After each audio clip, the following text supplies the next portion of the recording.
Want to know how to get people to hit that subscribe button on your channel? Well, in this video, I'm going to share the 7 YouTube secrets that helped me grow my channel from 0 to 100K. So keep watching.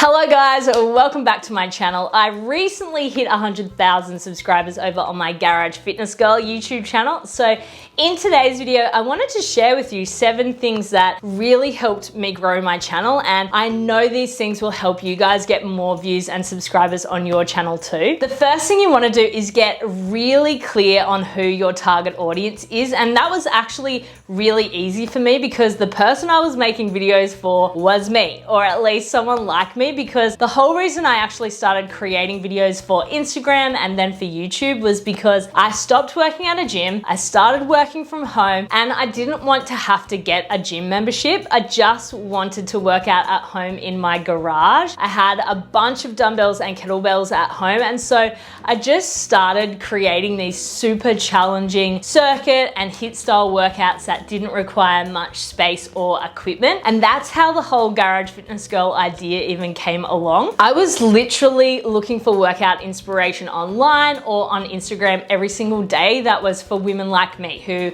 were already pretty advanced fitness and strength wise. And honestly, at the time, there wasn't a whole lot out there. There was a lot of beginner stuff. And I just thought to myself, there has to be other women my age who work from home, who do shift work, they're at home with the kids, and who want to follow along with the challenging workout. And I think because I was really clear on who I was making videos for, it was so much easier for me to attract the right people to my channel. And then because I was sticking to a certain style or niche topic that my audience was looking for, it was a lot easier for those viewers to then naturally want to turn into subscribers because I was literally making content that they were looking for. A really good place to start with this is to come up with a viewer profile and ask yourself how old your viewer is. Are they male or female? What work do they do? Are they married? Do they have kids? And then most importantly, what problems will your YouTube channel solve for your viewer? In my example, viewers were looking for a challenging workout that they didn't have to put together themselves. Basically, they wanted the thinking taken out of working out. They wanted to be able to press play and follow along without much fuss and to know that they were guaranteed to get a good workout in every single time. Tip number 2 is to create searchable content. And what I mean by that is before I even film a video, I do keyword research beforehand to see if that video title will be a good fit for my size channel. Because the thing about YouTube or any other platform for that matter is that when you're starting out, it's really hard to get noticed. But the cool thing about YouTube is that it's a search engine and it's actually the second largest search engine to Google. And so if you think about how you use YouTube, it's usually to get information or advice on something specific. So when you're coming up with your video ideas, you have to ask yourself, what is your audience actually searching for in the YouTube search bar? And you can even go ahead and type in a topic idea or keyword phrase into the search bar, and you'll see that YouTube will actually show you the most popular keyword phrases people have been searching for around that topic, which can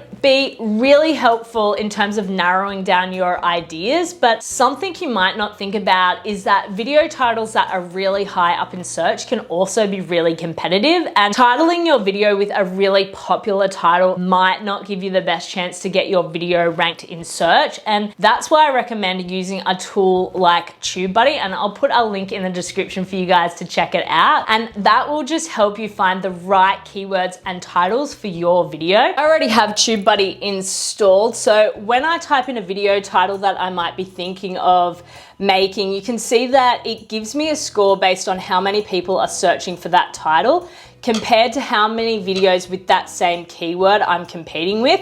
So for this video title, full body HIIT, you can see it says I only have a fair chance of ranking for that keyword, but for this video title, 60-minute full body workout, I've got a very good chance of ranking. So in the beginning of my channel, I was really strategic about the titles and keywords I was using, which helped me get a ton of my videos ranked in search. And if someone was searching for a specific video and they saw my video in the search results, they clicked on it, they liked it, and then they went over to my channel and they saw I had a bunch of other videos they might also like, they tended to hit the subscribe button. And honestly, this is the #1 way I grew my channel, and a really engaged audience who then started recommending my videos to their friends and family and co-workers, which obviously really helped grow my subscribers organically as well. The third thing to do is use other platforms to drive traffic back to your YouTube videos. Specifically, what I would do and still do is create a teaser video or a carousel style post that I would use on Instagram, Instagram stories, Facebook, and Pinterest. And that would just show off the best parts of my video, and then hopefully people would click over and go and check it out. And you don't even have to have a big audience to leverage these other platforms. Even though I had a good size following on Instagram when I started, my secret weapon platform for getting more views and subscribers on my channel is actually Pinterest. And if you only take one thing from this video, it's that Pinterest is one of the best ways to grow your channel. Like, seriously, honestly, Pinterest is so underrated and underutilized. And another thing I don't think people realize is that Pinterest is another search engine. So people are actually going there to search for something specific. And another awesome feature about Pinterest is you don't have to have 10,000 followers swipe up to be able to link directly to your video. You just need to set up a business account, which is all free, and you can send people straight from your pin to your video. And at one point, Pinterest was actually the biggest driver of traffic to my videos, and that's where I got a lot of subscribers from. Tip #4 is to continually look for ways to improve your videos, because naturally, I think if the viewing experience is better, the more likely someone's gonna watch your videos and then become a subscriber. So for me, this has looked like upgrading my equipment, buying a good camera and lights and audio, and then adding certain extras into my videos, like I add motivational text or a progress bar or certain music I select, and all that information I get around those things is actually from viewer feedback, which leads me into tip #5, which is to focus on your community and building relationships with your audience. Now, this might sound like a lot to you guys, but something I've tried to do since the beginning of my channel is answer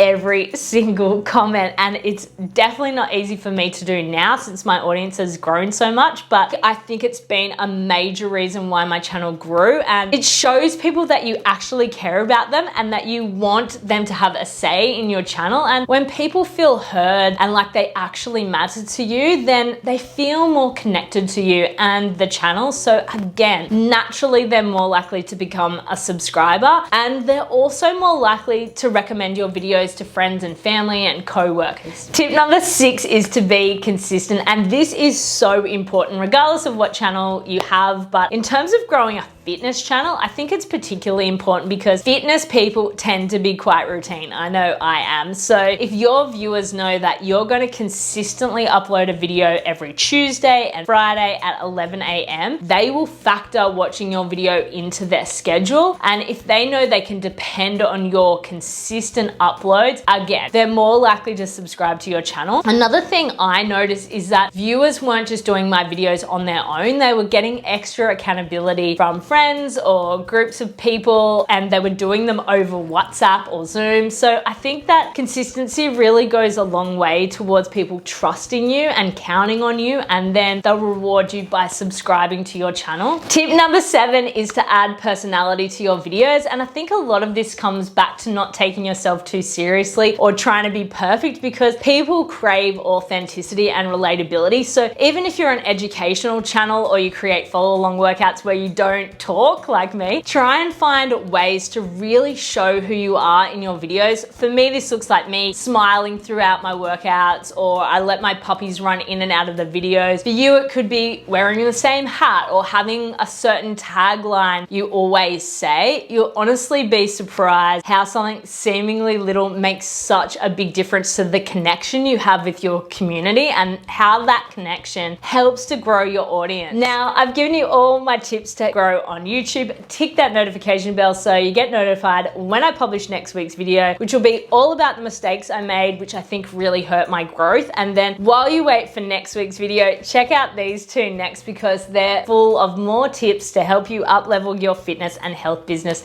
using YouTube.